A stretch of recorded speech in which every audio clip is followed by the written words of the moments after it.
अब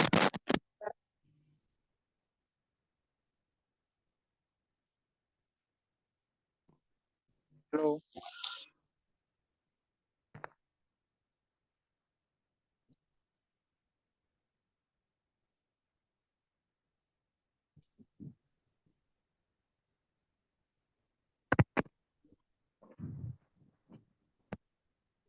आप लोगों का कोई क्वेश्चन है तो पहले क्वेश्चन पूछिए, उसके बाद आगे बढ़ते हैं।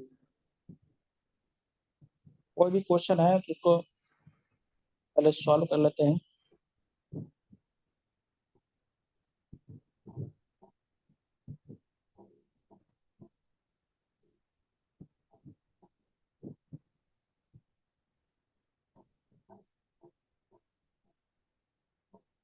देखिए, पिछले क्लास में आप लोगों से चर्चा किया था ग्रेविटी के बारे में और एटमॉस्फेयर प्रेशर के बारे में।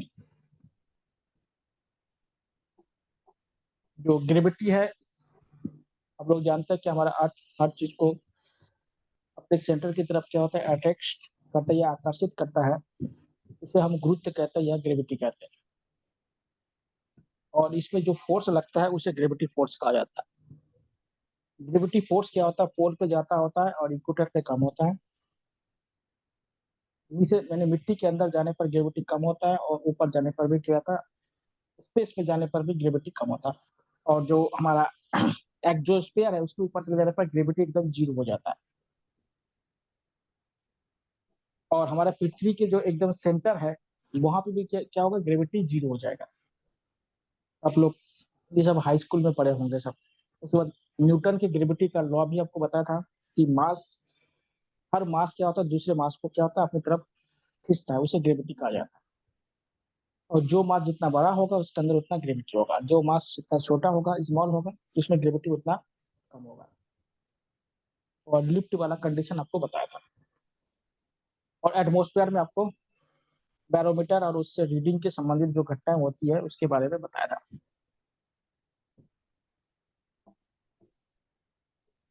सरफेस टेंशन के बारे में थोड़ा सा जान लीजिएगा। जो पृष्ठ तनाव होता है, इससे एक एग्जाम्पल कभी कभी पूछ लेता है।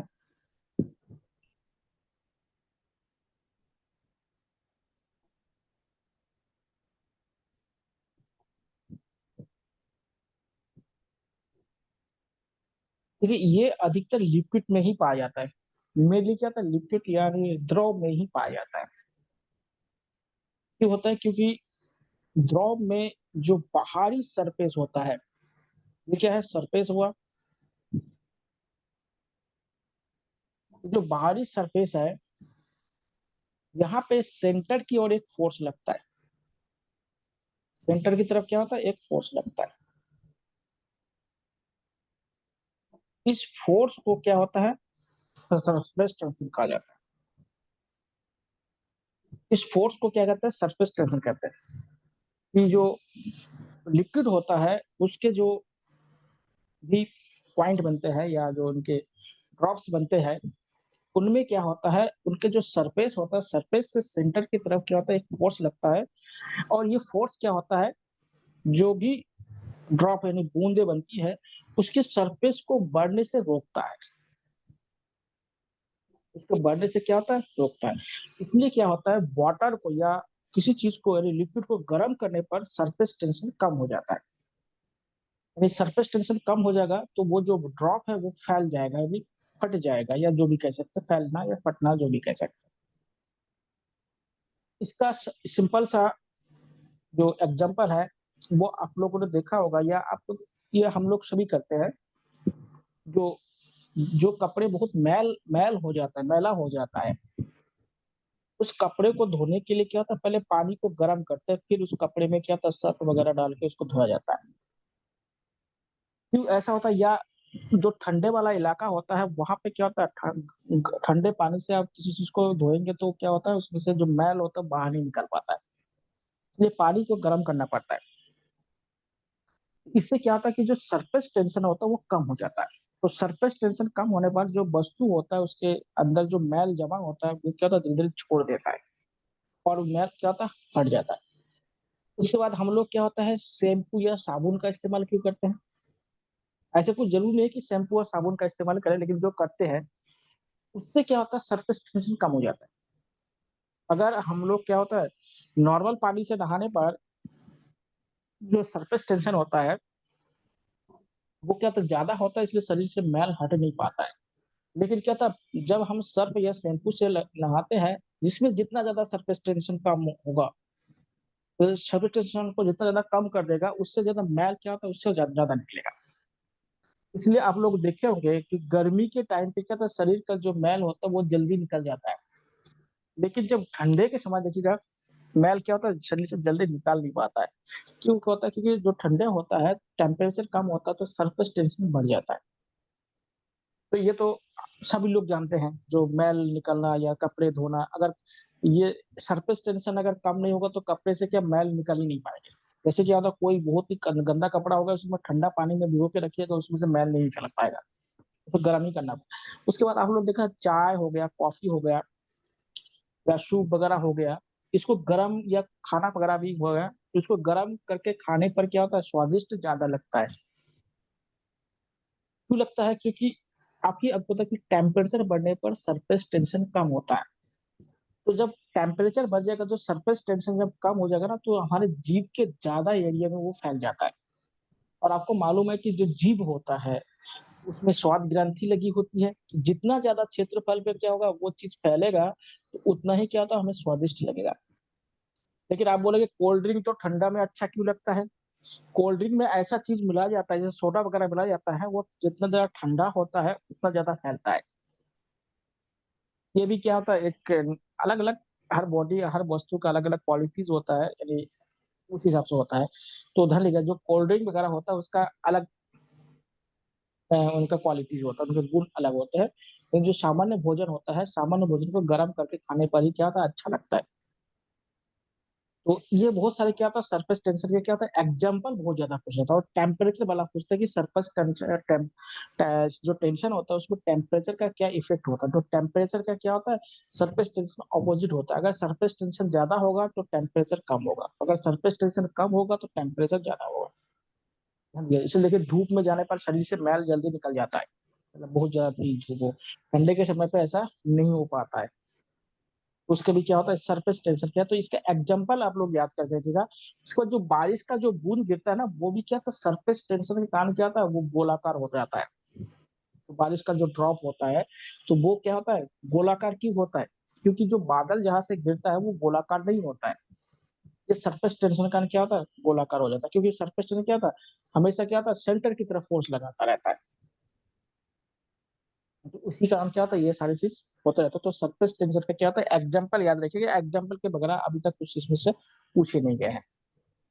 अब एक चैप्टर और है इसमें, वो हम चैप्टर पढ़ेंगे, तो सर यूनिट्स के बारे में जानेंगे, इसको मात्रक कहते हैं।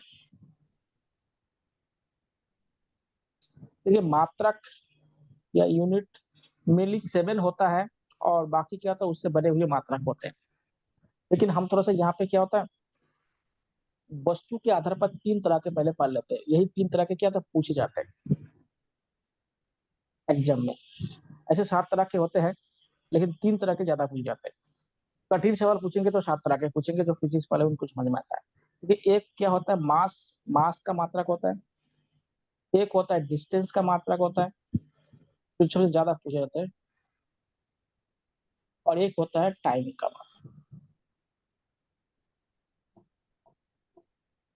अब ये क्या होता है, कुछ क्या होता है माइनस में होता है, कुछ क्या होता है प्लस में होता है।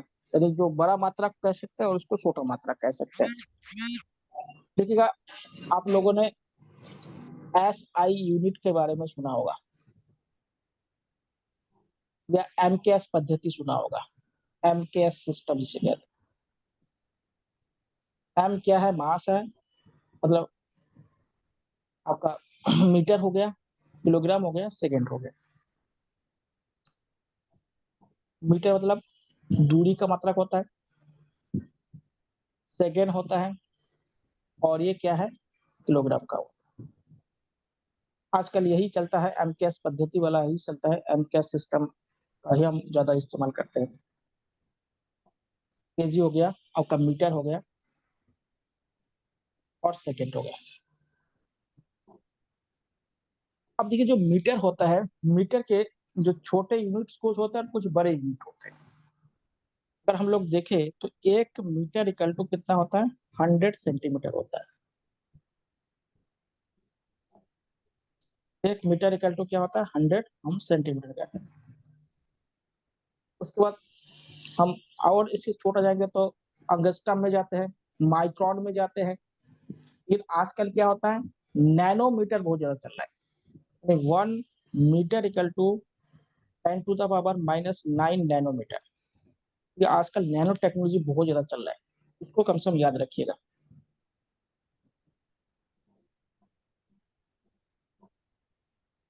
ठीक है? तो अंगस्टम क्या होता है? अंगस्टम इससे और इससे बड़ा होता है और उससे जो छोटा होता है वो माइक्रोन होता है। मतलब माइक्रोन में क्या होता है? 1 metre equal to 10 to the power -6 micron कहते हैं इसको, माइक्रोन होता है। लेकिन ये नैनोमीटर बहुत ज़्यादा इस्तेमाल होता है कि आजकल क्या होता है, ये इससे नैनो टेक्नोलॉजी बनाया जाता है, छोटे-छोटे जो मशीन बनाया जा रहा है, इससे होता है। इससे भी अगर आगे जाएँगे तो पिकोमीटर होता है, यानी 1 metre equal to 10 to the power -12 picometre, समझिएगा। और 1 metre equal to 10 to the power -15 परमी मीटर। और ऊपर जाए तो देखिएगा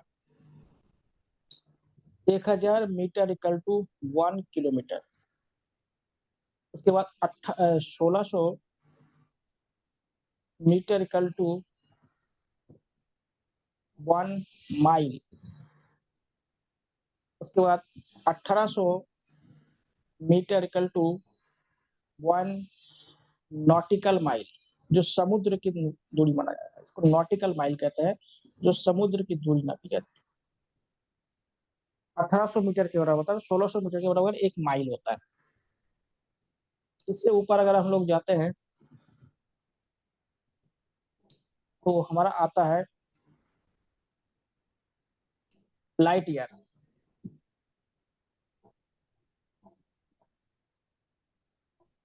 इसको प्रकाश वर्ष कहते हैं। प्रकाश वर्ष क्या होता है? एक वर्ष में प्रकाश द्वारा चली गई दूरी। ये प्रकाश वर्ष समय की मात्रक नहीं होती बल्कि डिस्टेंस दूरी की मात्रक होती है। तो लाइट ईयर क्या होती है? एक वर्ष में लाइट द्वारा चली गई दूरी। अब जितने भी होगा उसको समझ लीजिएगा। 1 ईयर में लाइट द्वारा कवर की गई डिस्टेंस।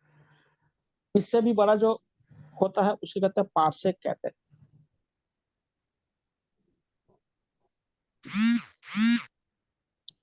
क्या कहते हैं? पार्सेक। यानी 1 parsec equal to 3.26 light year.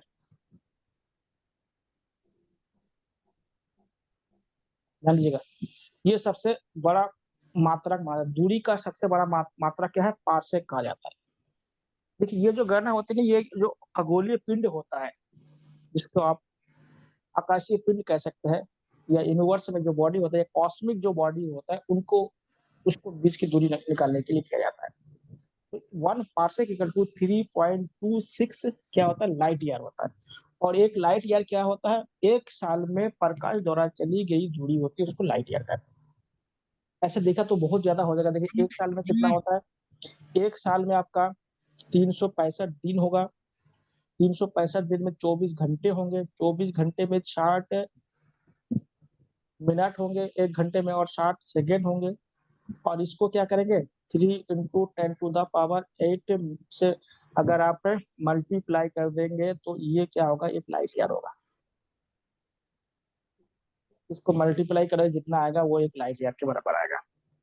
ये 365 दिन होता है और 1 दिन में 24 घंटे होता है, 24 और 1 घंटे में 60 मिनट होता है और 1 मिनट में 60 सेकंड होता है और 1 सेकंड में प्रकाश की चाल कितनी है? 3 into 10 to the power 8 metre.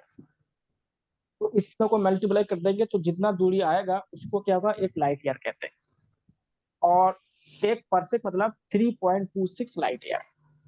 तो ये क्या होता है? जो पार्सेक होता है ये क्या होता है? डिस्टेंस की सबसे मतलब बड़ी इकाई होती है, मतलब यूनिट होती है पार्सेक, जो अधिकतर होते हैं। और एक यूनिट कभी कभी पूछ लेते हैं, उसे कहते हैं खगोलीय यूनिट या एस्ट्रोनॉमिकल नॉमिकल यूनिट कहा जाता है। इकाई, खगोलीय इकाई कहते हैं। ये क्या होता है, सूर्य से पृथ्वी तक प्रकाश को पहुंचने में जितना समय लगता है या जितना डिस्टेंस तय करती है उसे खगोलीय इकाई कहा जाता है। इसे क्या जाता है, खगोलीय इकाई या एस्ट्रोनॉमिकल यूनिट कहते हैं, खगोलीय इकाई। इसमें क्या होता है, सूर्य का प्रकाश, सूर्य का प्रकाश पृथ्वी तक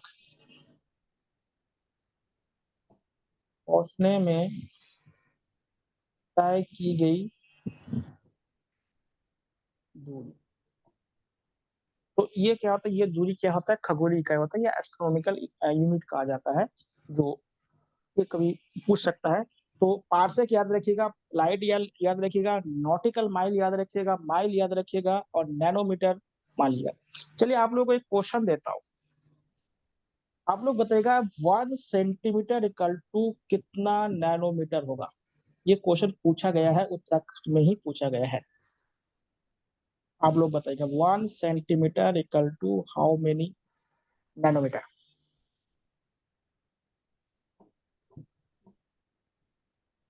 देखिए कभी कभी क्या होता है, ज्यादा अगर कठिन वाला होता है, जो फिजिक्स वाले होते हैं उनको कभी कभी ऐसे क्वेश्चन पूछ लेते हैं। तो आप लोग बताइएगा 1 सेंटीमीटर इक्वल टू कितना नैनोमीटर होगा। 10⁻11 -11। 11 हो जाएगा, ज्यादा नहीं हो गया, कम होना चाहिए, आपने ज्यादा कर दिया। अरे मीटर सर बढ़ाइए, 7 हो जाएगा, -7। माइनस होगा, क्यों, क्योंकि सेंटीमीटर क्या होता है।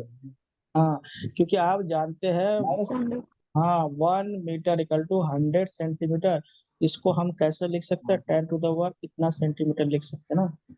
तो क्या हो जाएगा, इधर हम अगर इतना सेंटीमीटर लिख दे तो इधर क्या होगा, इतना सेंटीमीटर हो जाएगा। ये जीरो है, समझ गया, इतना नैनो सेंटीमीटर हो जाएगा।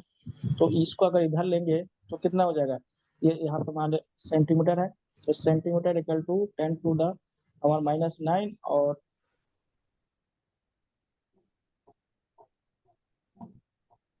इधर कितना होगा, 10⁻²। अब 2 हो जाएगा, यहाँ पे माइनस होना 7 चाहिए। क्या होगा? नहीं नहीं, माइनस होगा, यहाँ पे गलत हो गया ना। देखिए 1 मीटर तो इतना सेंटीमीटर ना, तो हमने यहाँ पे क्या मीटर लिया ना, तो मीटर लेंगे तो ये माइनस में जाएगा ना। देखिए यहाँ पे मीटर लिखेगा, तो ये यहाँ पे समझ, यहाँ पे थोड़ा सा उल्टा लिख दिया हमने, इसको सही कर लीजिएगा। 1 सेंटीमीटर इक्वल टू कितना होगा, 1 सेंटीमीटर इक्वल टू 10⁻⁻² मीटर होगा ना, और ये मीटर का है ना। 1 सेंटीमीटर इक्वल टू क्या होगा, 10⁻⁻² मीटर होगा ना। क्योंकि क्या होता है कि 1 मीटर इक्वल टू क्या है, 10⁻⁴ इतना सेंटीमीटर है। तो 1 सेंटीमीटर इक्वल टू ये ऊपर चला जाएगा ना, तो ये जाएगा तो क्या है, ये नीचे आ जाएगा तो नेगेटिव नहीं जाएगा। देखो देखिए क्या होता है, 10⁻² सेंटीमीटर इक्वल टू 1 मीटर, और इसको सेंटीमीटर हम इधर लगते हैं तो यहाँ पे 1/10⁻⁻² मीटर। तो सेंटीमीटर इक्वल टू 1 सेंटीमीटर, इसको 1 सेंटीमीटर कर दीजिएगा, 1 सेंटीमीटर इक्वल टू, ये प्लस है ठीक है, माइनस हो गया, ये क्या होगा, ऊपर जाके माइनस बन जाएगा, कितना मीटर हो जाएगा, ये माइनस नहीं है ठीक है, इसको प्लस है क्योंकि ये नीचे आया है। उसी प्रकार से ठीक है, ये क्या हो जाएगा, माइनस हो जाएगा। तो क्या होगा, 1 सेंटीमीटर इक्वल टू क्या हो जाएगा, 10⁻⁹ और ये ऊपर जब जाएगा ये +2 हो जाएगा, नैनोमीटर। कम है ना, दो दो पॉइंट कम हो जाएगा, 2 जीरो ज्यादा है ना, बन जाता है। देखिए ये टेक्निकल का भी नहीं पूछ लेता, और अधिकतर क्या था, लोग जल्दीबाजी में ये सब चीज गलत कर देते हैं, क्योंकि कैलकुलेशन वाला चैप्टर होता है, जिनको केवल थोड़ी लोग ज्यादा पढ़ते हैं उनके लिए बहुत दिक्कत हो जाता है। चलिए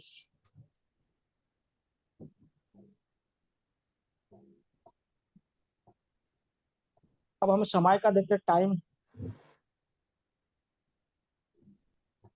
समय सेकंड है इसका स्टैंडर्ड। अगर बड़े में जाएंगे तो क्या होगा, मिनट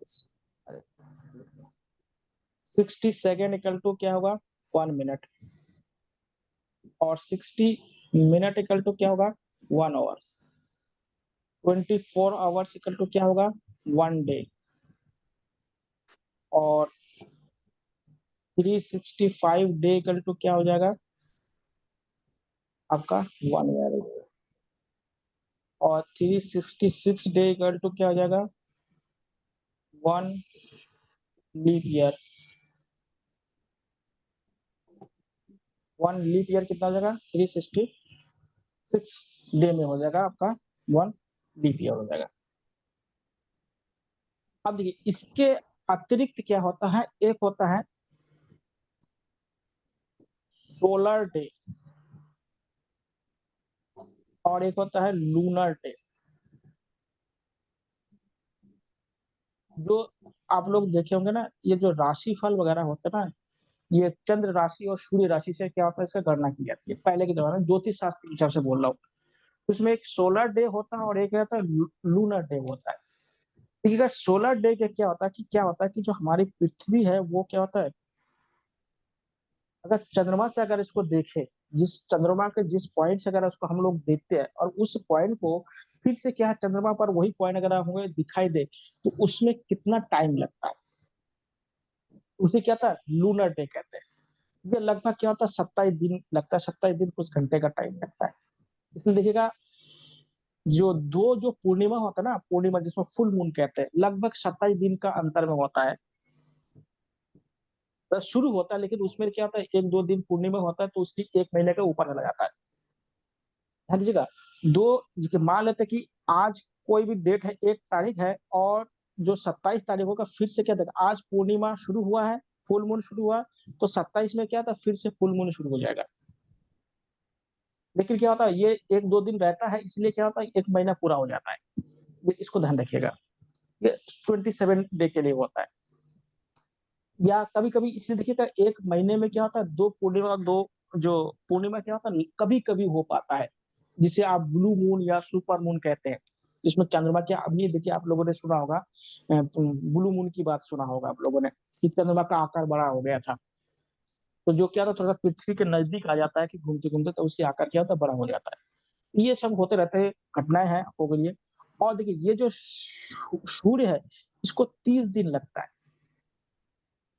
अगर सूर्य में कोई पॉइंट है अगर उससे अगर पृथ्वी को देखा जाए तो पृथ्वी फिर उस पॉइंट को देखने में 30 दिन का टाइम लगता है। उससे क्या होता है सोलर डे कहा जाता है। सोलर डे 30 दिन का होता है और जो लूनर डे होता है वो 27 डे का होता है। एक शब्द आप लोगों ने सुना होगा गोधूली के लिए इस्तेमाल करते हैं, गोधूली।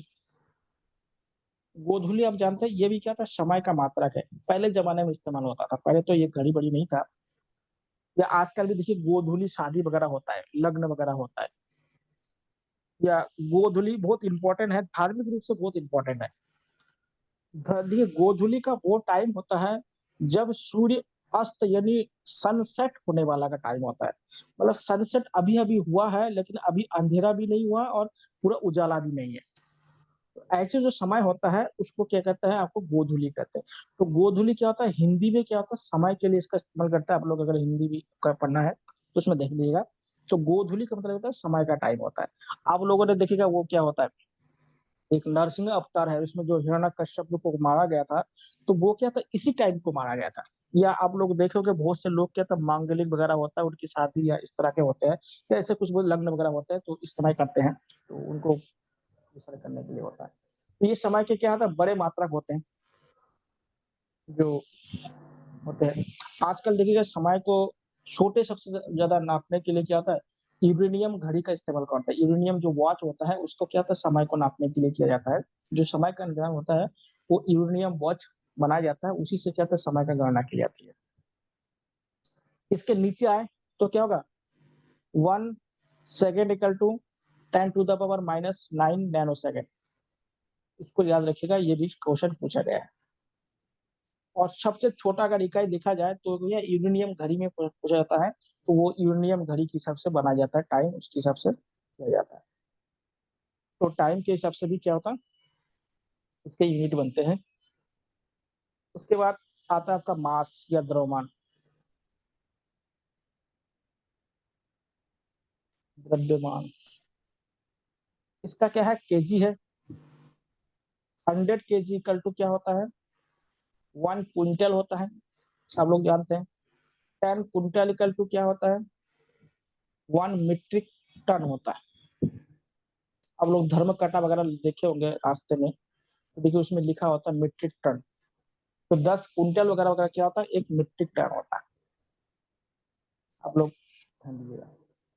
चलिए एक चीज बताइएगा, आप लोग न्यूज़पेपर में पढ़ते होंगे ना कि ये जो मिट्टी का तेल बनता है जिसको आप पेट्रोलियम कहते हैं ना, उसमें बैरल शब्द का नाम सुने होंगे बहुत ज्यादा। उसको उसको तो लिक्विड है, उसको कैपेसिटी से मापते हैं, उसको कैपेसिटर कहते हैं, कैपेसिटी से होता है, धारिता जिसे कहते हैं। तो आप लोग बताइएगा 1 बैरल इक्वल टू कितना लीटर होता है। तो सुनते हैं ना, $120, $80, $30, $40 एक बैरल, जो कच्चा तेल जो निकलता है रॉ, या जिसको क्रूड ऑयल कहते हैं, कच्चा तेल को क्या कहते हैं, क्रूड ऑयल कहा जाता है। तो क्रूड ऑयल जो होता है वो बैरल होता है, वो एक बैरल का जो कितना लीटर होता है।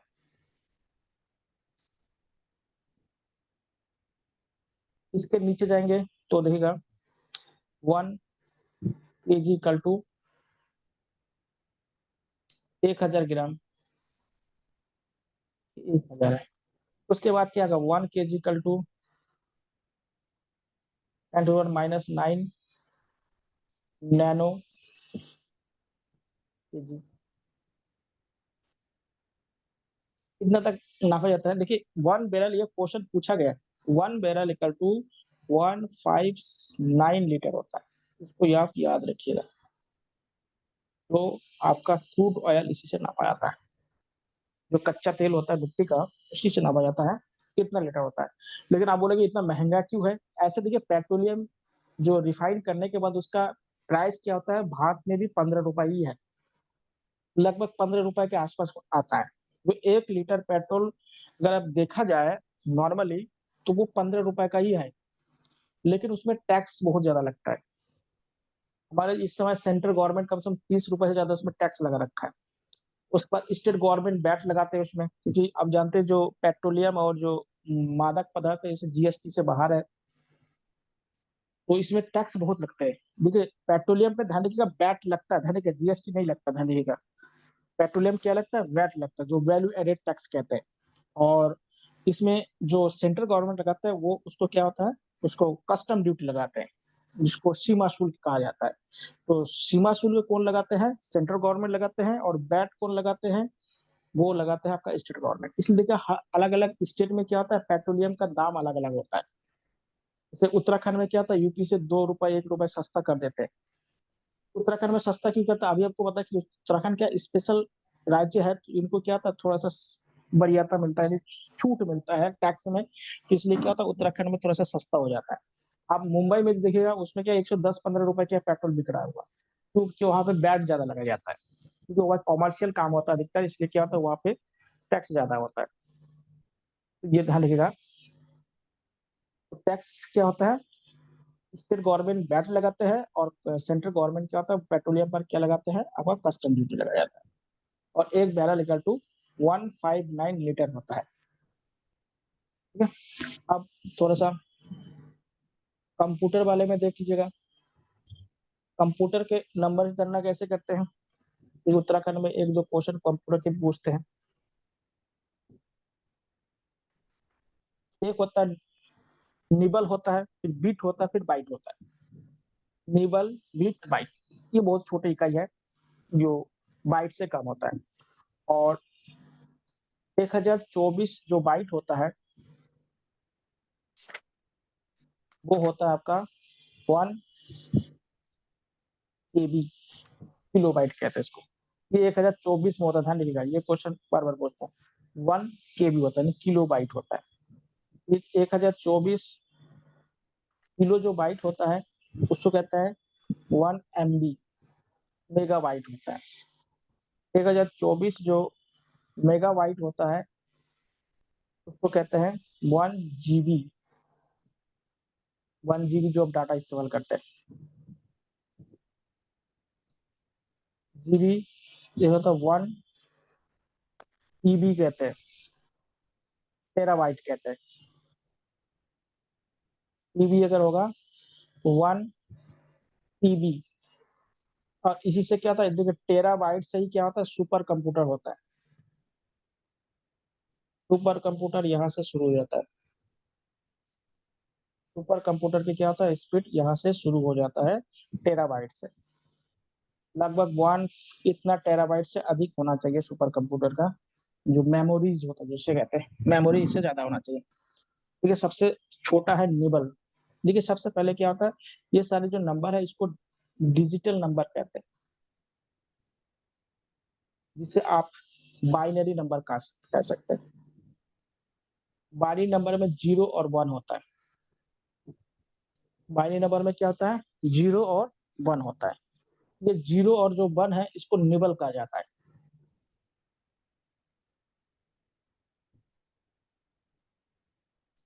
और 2 निबल बराबर क्या होता है, 1 बिट बनता है। और 8 बिट वगैरह बराबर क्या होता है, 1 बाइट बनता है। ये छोटे छोटे मात्रक है कंप्यूटर से संबंधित, याद रखिएगा निबल। तो डिजिटल नंबर मतलब बाइनरी नंबर। बाइनरी नंबर निकलने के लिए क्या था, अलग अलग प्रोसेस होता है। बाइनरी नंबर को उल्टा नापा जाता है। जैसे अगर मान लेते 7 का अगर बाइनरी नंबर निकालना है तो कैसे निकालेंगे, 7 को क्या होता है, इसका देखिए आधार कितना होता है, बेस 2 होता है, तो उसको 2 से डिवाइड करना होता है। तो ये 2 से डिवाइड नहीं होगा तो ये कितना बन जाएगा, 3 आएगा। फिर ये 2 से डिवाइड होना है, फिर नहीं आएगा, फिर ये क्या होगा, 1 हो जाएगा। 1 हो जाएगा तो हमें उल्टा लिखना पड़ता है इसमें। ठीक है, सबसे पहले नीचे वालों को लिखना पड़ता है, फिर क्या होता है, ऊपर वाले को लिखना पड़ता है। ठीक है, और जो सामान्य रूप से लिखते हैं वैसे नहीं लिखता है, ये आपको पूछे जाने बहुत कठिन चीज है। तो बाइनरी नंबर जो लिखा जाता है वो क्या होता है, 2 से डिवाइड, उसका बेस क्या होता है, 2 होता है, तो 2 बेस से उसको लिखा जाता है। तो ये कंप्यूटर संबंधित जो यूनिट होता है इसको भी आप लोग याद कर लीजिएगा।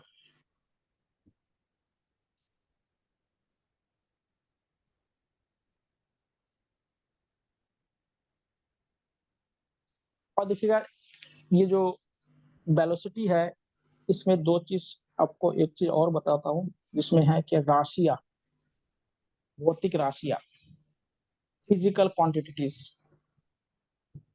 इसको समझ जाएंगे तो इसके बारे में आप लोग ध्यान दीजिएगा।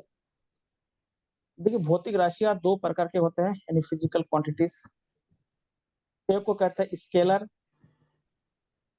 और एक को कहते हैं वेक्टर। इसको अदिश राशि कहते हैं और इसको सदिश राशि कहते हैं। देखिए इसमें क्या होता है, केवल परिमाण होता है, इसको क्वांटिटीज कहते हैं।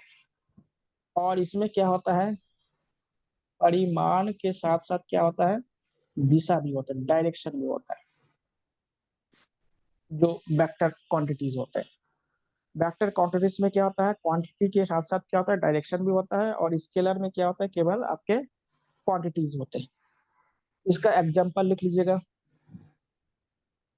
जैसे चाल हो गया, दूरी हो गया, समय हो गया, द्रव्यमान हो गया, कार्य हो गया, ये सब क्या होता है, इसके एग्जांपल है। इसमें क्या होता है, इसमें आपका विस्थापन हो गया जिसको डिस्प्लेसमेंट कहते हैं, वेग हो गया वेलोसिटी जिसे कहते हैं, त्वरण हो गया जिसको एक्सीलरेशन कहते हैं, संवेग हो गया, ठीक है, दाब हो गया। तो ये बहुत सारी चीज क्या होता है आपके वेक्टर में आते हैं, और बहुत सारे क्या होते हैं आपके, ये सब आप लोग पढ़े हैं तो उस पे क्या आपको एक बार पढ़ लीजिएगा, क्वेश्चन वगैरह आपके पास जो भी बुक है। अगर नहीं आता तो आप लोग पूछ लीजिएगा।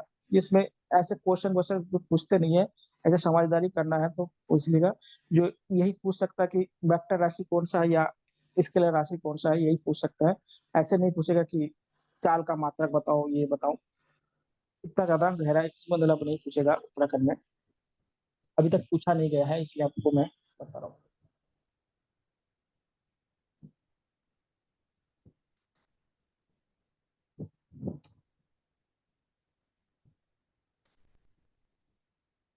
तो इसमें देखिएगा और क्या होता है आपके, थोड़ा-सा एक चैप्टर रह जाता है इलेक्ट्रिसिटी, उसको थोड़ा-सा देख लीजिएगा।